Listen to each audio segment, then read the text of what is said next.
Hi, everyone. Happy November 2nd. I was just talking with someone this morning who lives in Kansas, and she mentioned that it snowed on Halloween, and I couldn't believe it and made me feel kind of guilty for complaining about the kind of cold weather we've had in sunny Oakland the past week or so. But the sun has come out, so things are better for me. Anyway, so those of you who are suffering through the beginning of winter, I feel for you.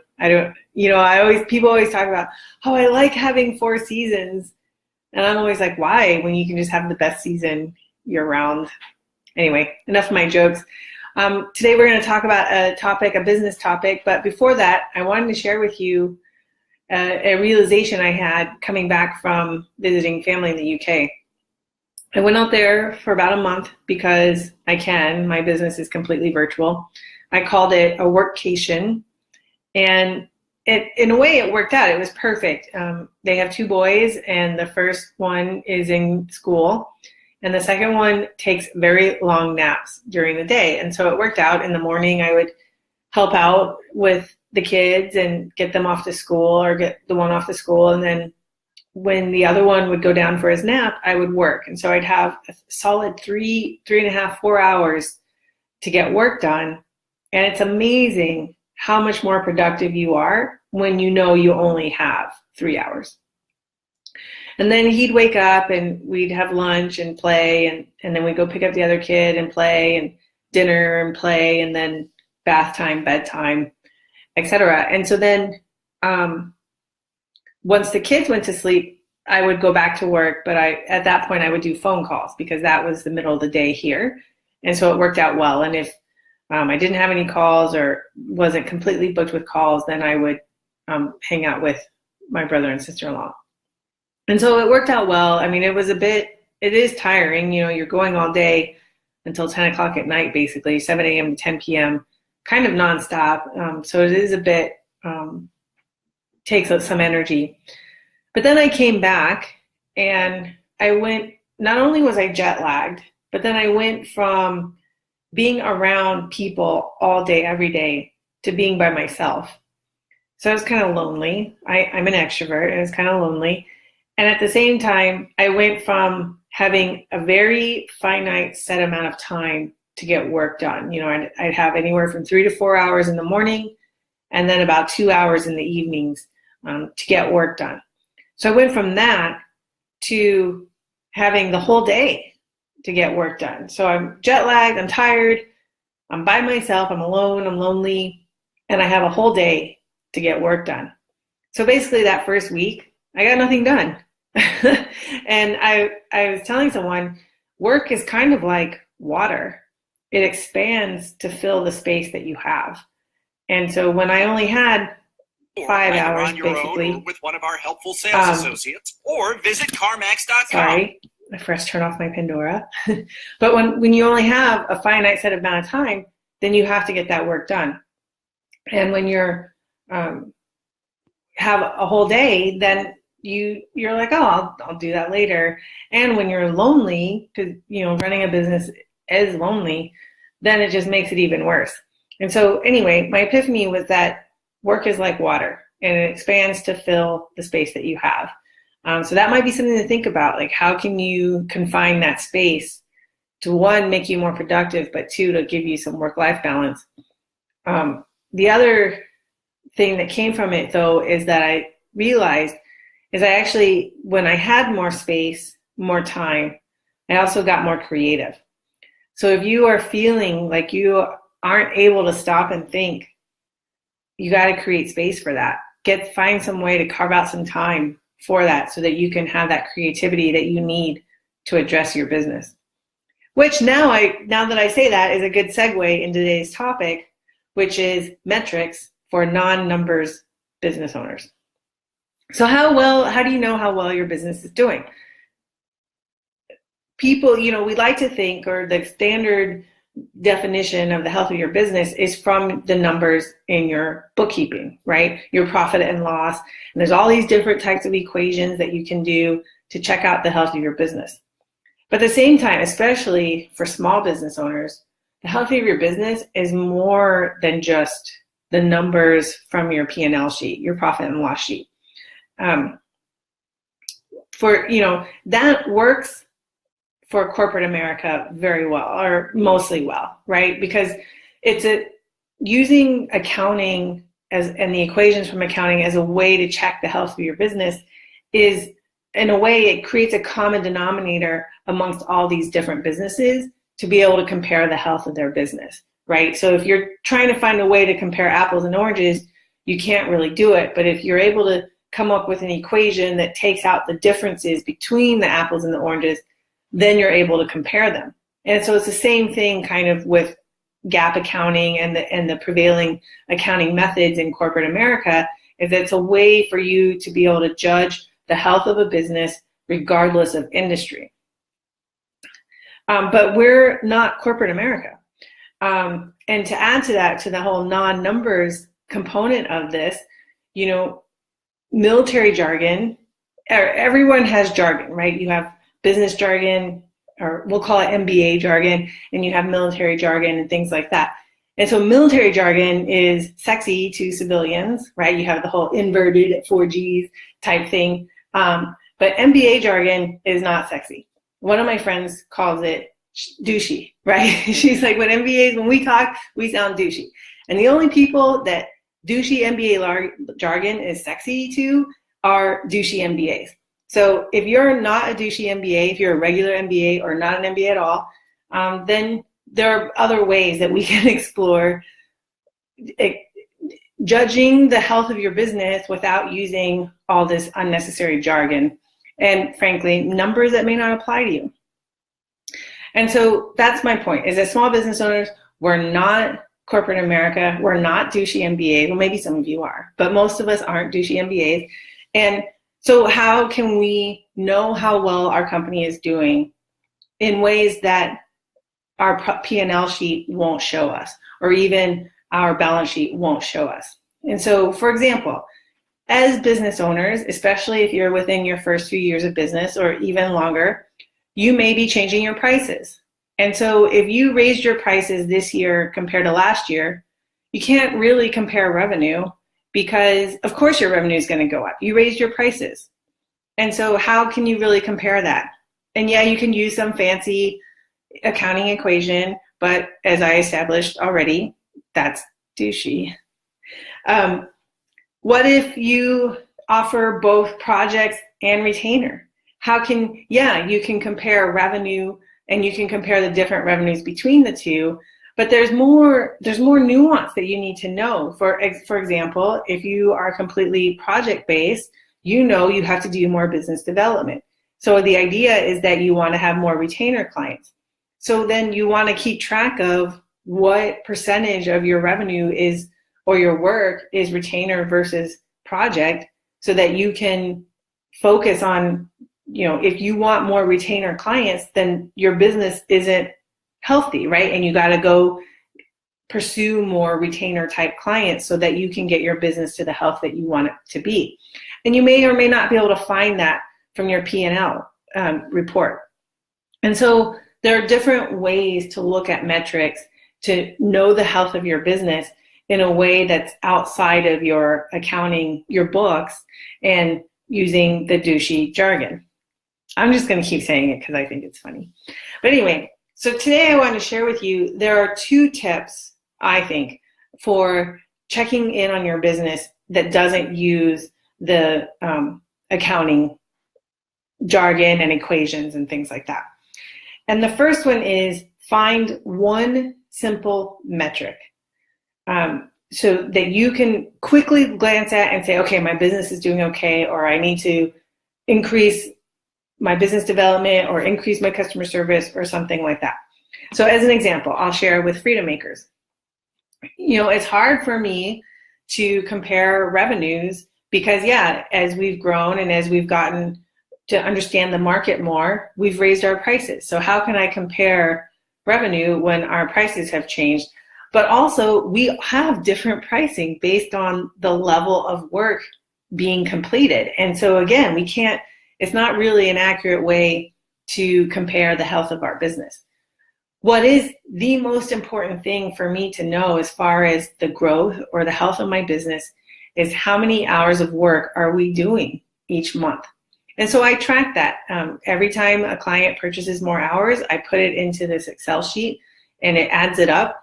And now I have a chart, so I know each month I can see if we're going up or down based on how many hours we work that month.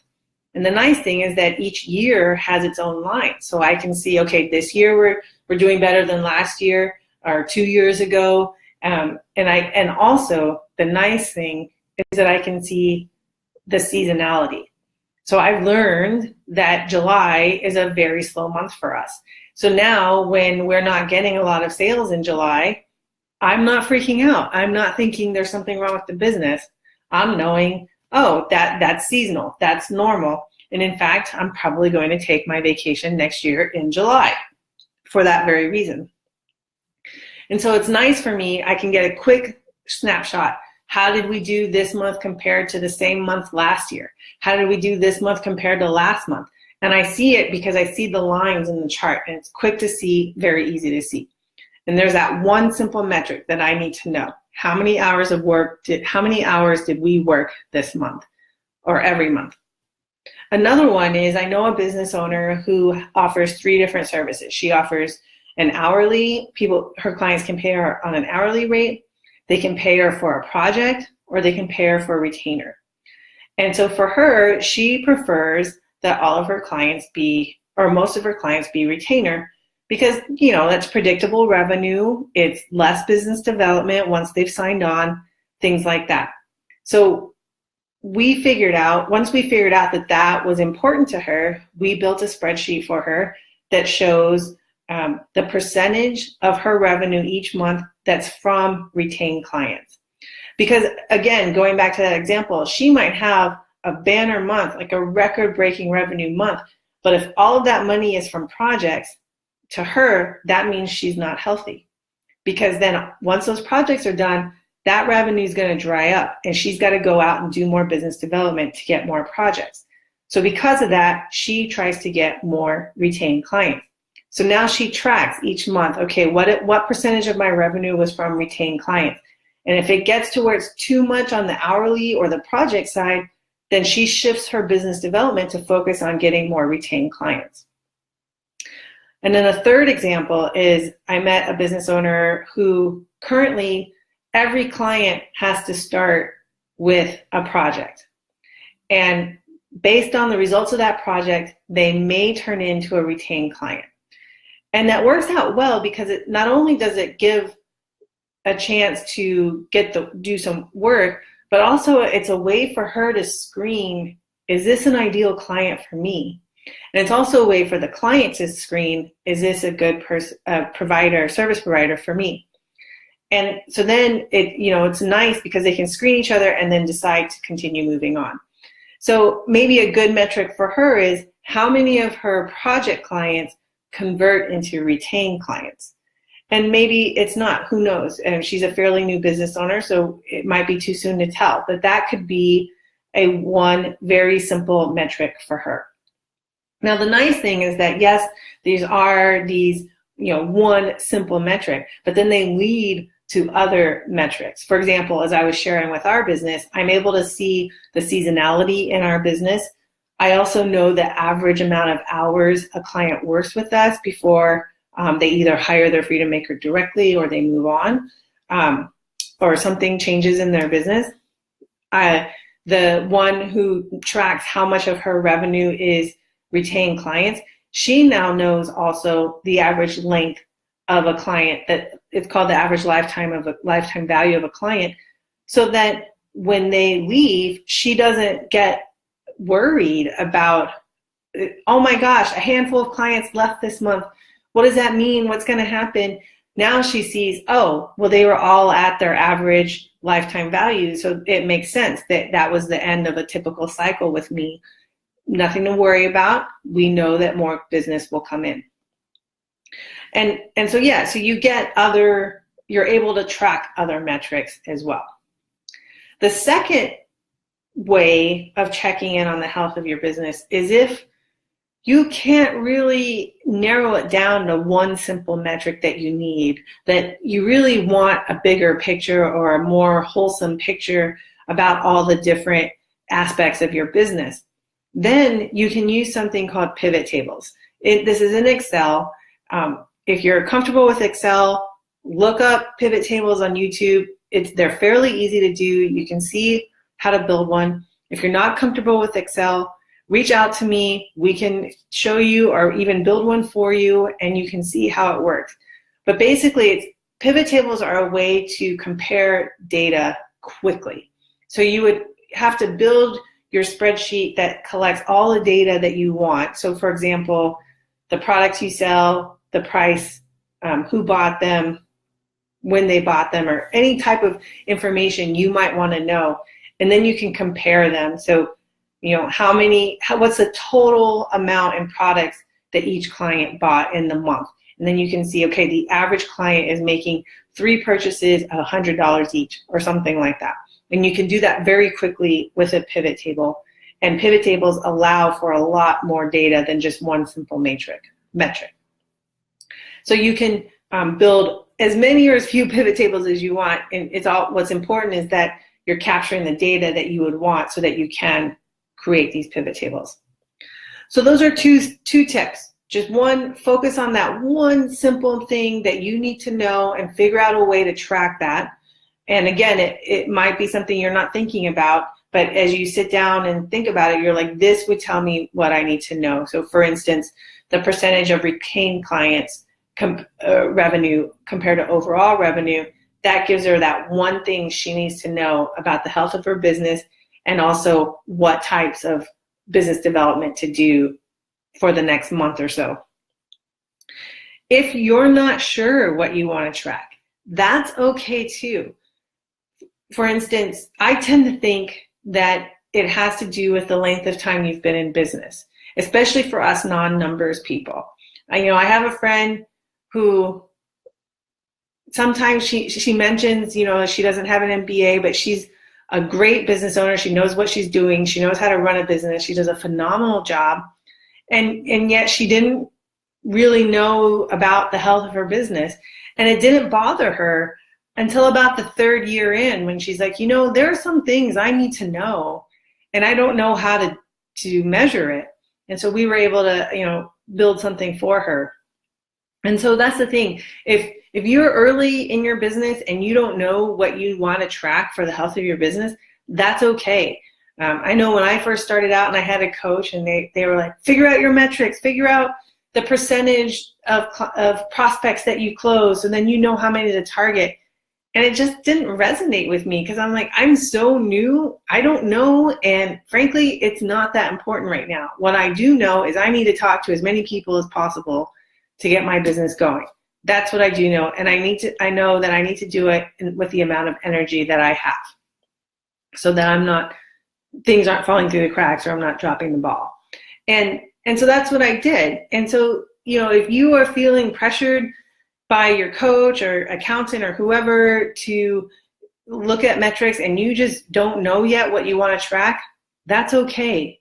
Be okay with that. Because when you are at a point in your business where you want to know, that's when you can start asking the questions and figuring out what metrics you should be tracking. If you do want to check the financial health of your business and you don't want to use the GAAP principles or run your reports in QuickBooks, like you want a simpler way to do it, I recommend a book called Profit First. You've probably heard me talk about it in the past. I'll probably do a Facebook Live later, specifically on Profit First, but I'm a big fan of it. It does not replace your accounting system at all, but it's a cash flow management system. And then it's a way for you to know, he has in there a quick check on the health of your business. So if you do want to know it from a financial standpoint, I think Profit First is a good way to monitor it from that perspective. That's all I have today. If you want to share what your one simple metric is, feel free to comment, or if you want to talk more about it, you can reach out to me. In fact, I'll actually add onto the comments the link for my calendar, and so you can schedule a call with me and we can talk about what you want to track as far as your metrics, or just chit chat about the weather in Oakland or the snow wherever you are, or anything in between. I hope you're well. I hope you had a good Halloween holiday and a safe Halloween holiday, and we will see you next week. I'll be coming to you live from San Diego, which is even sunnier than here, I think. All right. Talk to you soon. Thanks. Bye.